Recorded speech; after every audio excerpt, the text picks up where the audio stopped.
সাংস্কৃতিক তথা শৈক্ষিক নগৰী যোৰহাট চহৰৰ এখন ঐতিহ্যমণ্ডিত শিক্ষা অনুষ্ঠান 4 নং ৱাৰ্ড প্ৰাইমাৰী স্কুলে এই বৰ্ষৰ অক্টোবৰ মাহৰ 26 আৰু 27 তাৰিখে বিদ্যালয়খনৰ 83তম প্ৰতিষ্ঠা দিৱস ও প্ৰাক্তন শিক্ষাৰ্থী সমাৰোহ উদযাপনৰ আয়োজন কৰিছে।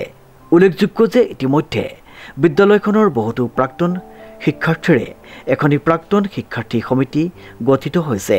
সমিতিৰ সিদ্ধান্ত মৰ্মে অহা 23 জুন 2024 তাৰিখে দেওবাৰে বিয়লি 2:30 পৰা 4 নং ৱাৰ্ড প্ৰাইমাৰী স্কুল প্ৰাংগণত আগন্তুক অনুষ্ঠানটিৰ উপলক্ষে এখন সাধাৰণ সভা আহ্বান কৰা হৈছে। তদুপলক্ষে বিদ্যালয়ৰ সকলো প্ৰাক্তন ছাত্ৰ-ছাত্ৰীক উক্ত সভাত উপস্থিত থাকিবলৈ অনুৰোধ জনাইছে। নমস্কাৰ, আপোনালোকে চাবলৈ আৰম্ভ কৰিছে নিউজ নাও আৰু মই অনুপম বৰা। যোৰহাটৰ এলেংমৰাত বন্ধু বিদ্যালয়ৰ সহযোগত উদযাপন কৰা হয় ৰাভা দিৱস। নিউজ নাওৰ এক বিশেষ প্ৰতিবেদন। ৰাজ্যৰ বিভিন্ন প্ৰান্তৰ লগতে যোৰহাটতো উদযাপন কৰা হয় ৰাভা দিৱস। যোৰহাটৰ 248 নং এলেংমৰা প্ৰাথমিক বিদ্যালয়ত বন্ধু বিদ্যালয় এলেংমৰা সোণাৰীগাঁও উচ্চ মাধ্যমিক বিদ্যালয়ৰ সহযোগত অনুষ্ঠিত হোৱা ৰাভা দিৱসত প্ৰথমে কলাগুৰুজনাৰ প্ৰতি শ্ৰদ্ধা জনাই তেওঁৰ প্ৰতিচ্ছবিৰ সন্মুখত বন্তি প্ৰজ্বলন কৰি পুষ্পাঞ্জলি অৰ্পণ কৰা হয়। ইয়াৰ পাছতে এই দিৱসৰ লগত সংগতি ৰাখি বিদ্যালয়ৰ ছাত্ৰ-ছাত্ৰীসকলে হাতে লিখি উলিওৱা কলাজত বিষ্ণুৰাভা নামৰ প্ৰাচীৰ পত্ৰিকা উন্মোচন কৰে এলেংমৰা সোণাৰীগাঁৱৰ উচ্চ মাধ্যমিক বিদ্যালয়ৰ সহশিক্ষয়িত্ৰী ফুলেশ্বৰী হাজৰিকাই।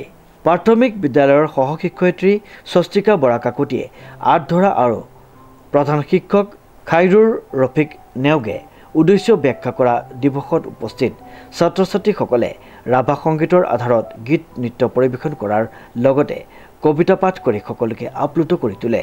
উক্ত অনুষ্ঠানত এলেংমৰা সোণাৰীগাঁও উচ্চ মাধ্যমিক বিদ্যালয়ৰ শিক্ষক দীপক গগৈ, আলপনা বৰা, হেমন্ত বৰা, বিকাশ বৰাৰ লগতে স্থানীয় ৰাইজ উপস্থিত আছিল।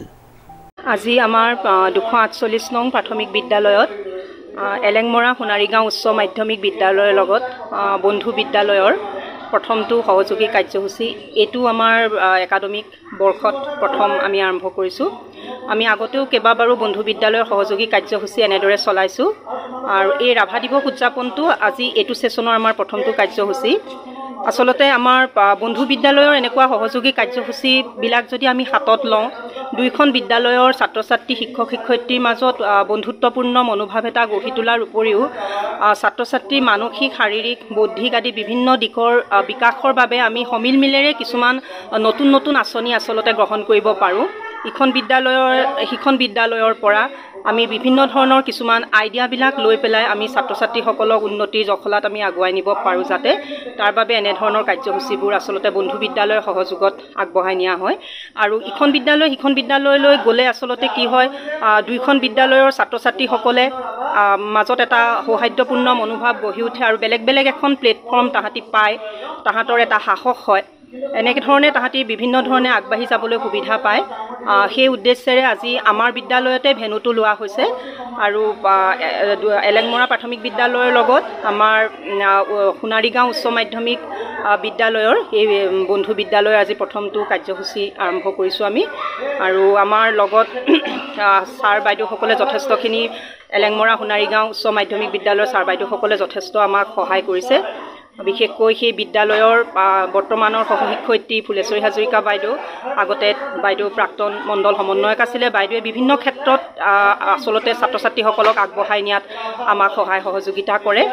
আৰু আমাৰ বিদ্যালয়ৰ প্ৰধান শিক্ষক খাইৰুৰ ৰফিক নেওগ ছাৰ লগত আছে আৰু ৰিমি ফুকন বাইদেউ আছে। আৰু বিদ্যালয়ৰ আমাৰ সকলো ৰন্ধনকৰ্মীসকল হওক, মাতৃগোট, আমাৰ অভিভাৱক সকলোৱে আচলতে যথেষ্টখিনি সহায় কৰে।